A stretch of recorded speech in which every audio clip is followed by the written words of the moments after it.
In today's video, explaining contest prep to our loved ones.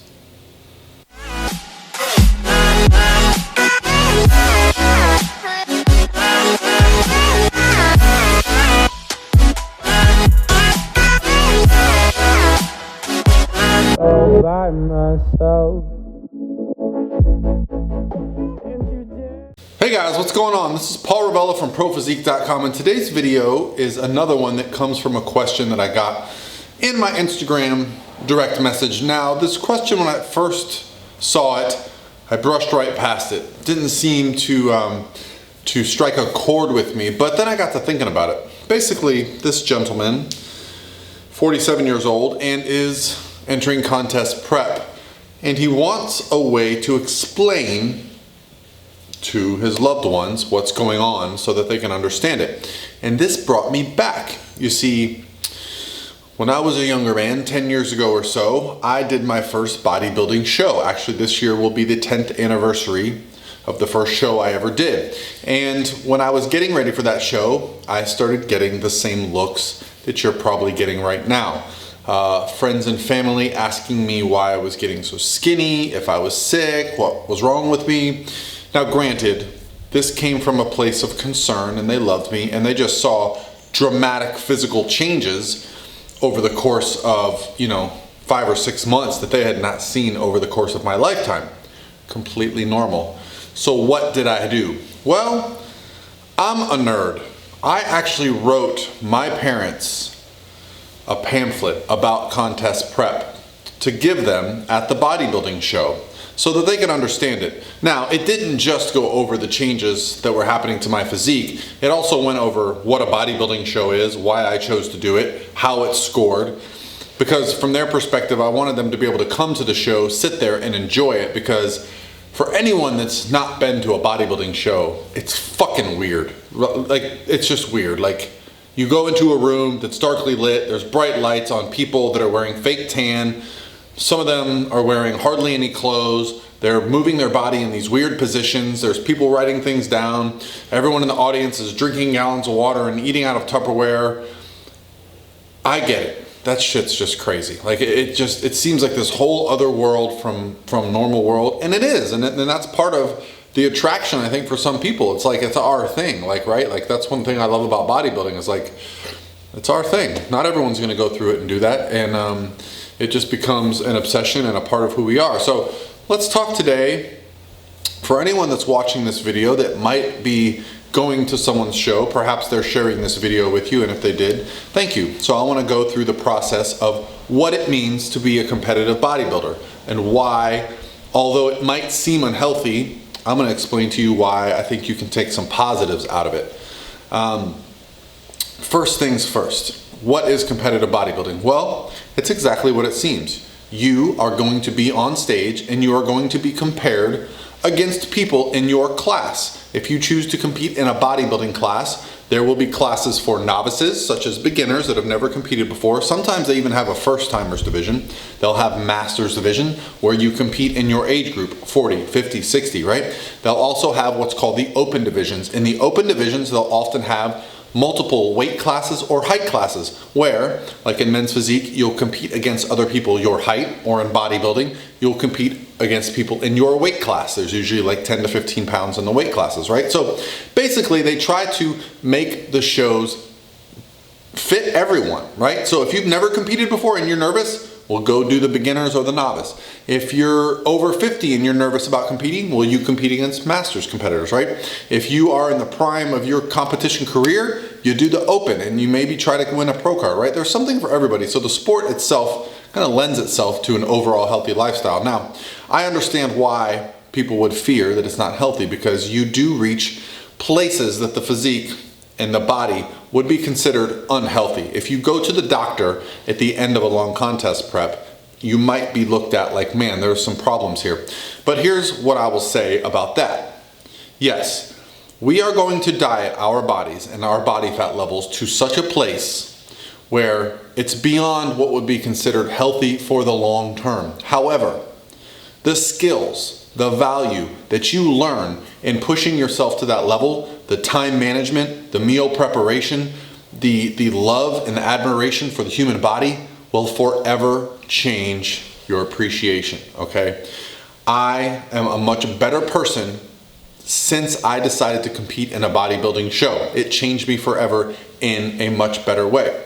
So let's talk about the few of the changes. To reach a bodybuilding competition lean physique, for men, it's going to be, depending on the division, 5% or below. For women, it's going to be probably 10 or 12% or below. Again, these numbers are variable, and again, body fat percentage is not what's judged. They're not judging their body fat percentage on stage. They're judging what they see, right? So somebody who has more muscle can get away with not being quite as lean as somebody with less muscle. So when you go to a competition, you'll see a wide variety, okay? Because there's a wide variety of human forms, okay? So what does it mean to be bodybuilding competition lean?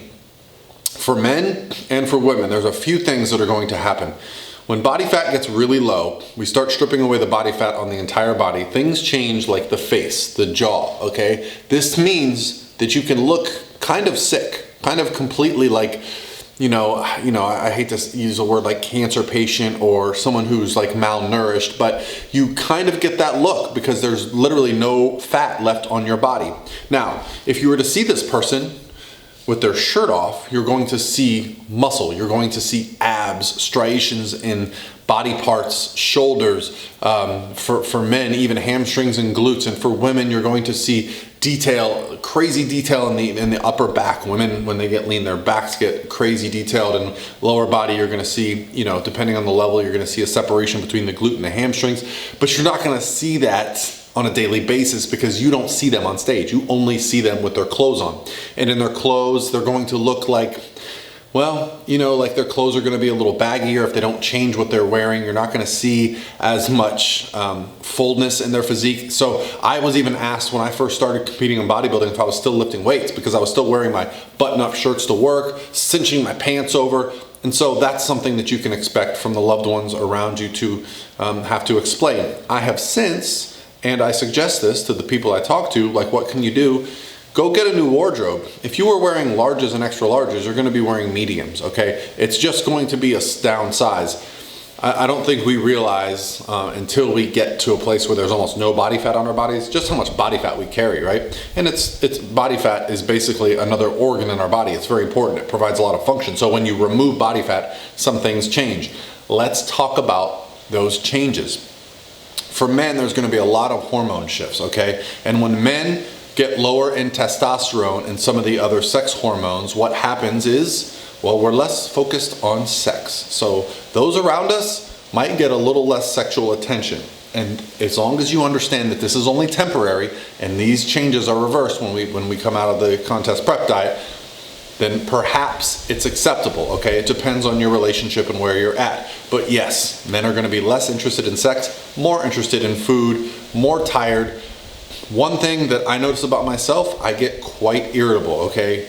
And basically everyone I talk to about this, the same thing happens. There's been some case studies where they've actually looked at mood perturbance. And yes, you have a shorter temper when you have no body fat, okay? Makes sense. You're just angry, you're grumpy, you're just hungry all the damn time. So I had to learn to keep my mouth closed, think things through, and really make sure I said what I meant. And a couple times I've said things and I've had to apologize for them to my wife. But now she just says, "Oh, I can tell you're dieting. You're grumpy today." Yeah, that was my impression of my wife. Don't tell her. But so that's the two probably the major things that you can expect during a phase where your body fat is so low that you're just not interested in sex and you are a little bit moody, okay?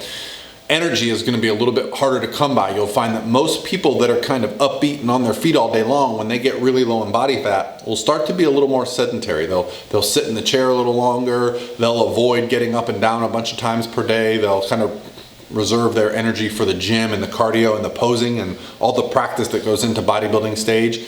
Those kind of things are all temporary. That's the best thing I can help you understand. If the person that got you to watch this video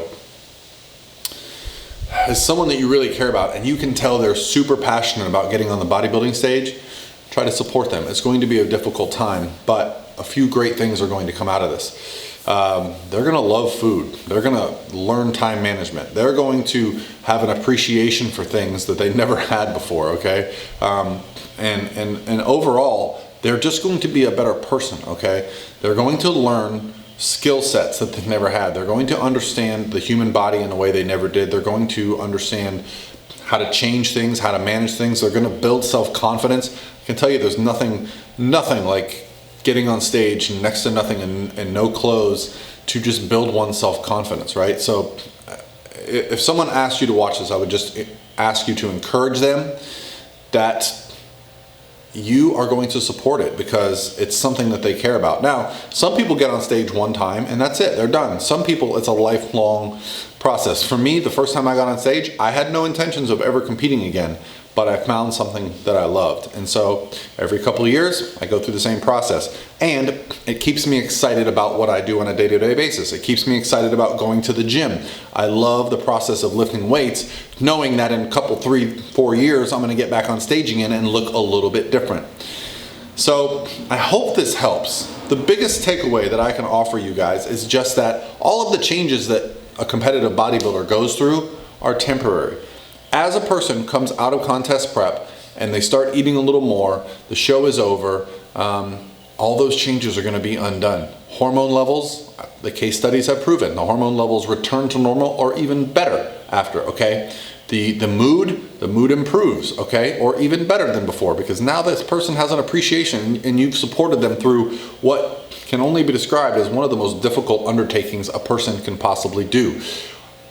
Not eating when the body says to eat, not resting when the body says to rest, getting on stage and putting all that effort into something is, without a doubt, one of the more difficult things we can do. And granted, you know, I'm not going to compare a bodybuilding competition to some other endeavor in life because we put ourselves through it, but it's still difficult. And as much as I love doing it, I know there are going to be tough days, and that's part of what I enjoy about it. So there's really nothing like bodybuilding. You know, you're going to get on stage. It doesn't come down to how much money you make. It doesn't come down to you know, any other thing. How, you know, when you get on stage, it's you and the other people on stage, and you're just being looked at by a bunch of strangers and being judged with what you have on stage. It comes down to what you want to do, how hard you want to work, and that's what I love about it. It's just like a self-test that I don't know. It's obviously got a big following. You know, bodybuilding competitions, I would say they're more than there have ever been. There's certainly a lot more than there were 10 years ago when I started. And so I see the sport continuing to grow, and understanding more about it can be helpful. Hopefully this was helpful for you. I don't know if this was exactly what you were looking for, sir. But good luck in your competition. And hey guys, I'll talk to you tomorrow.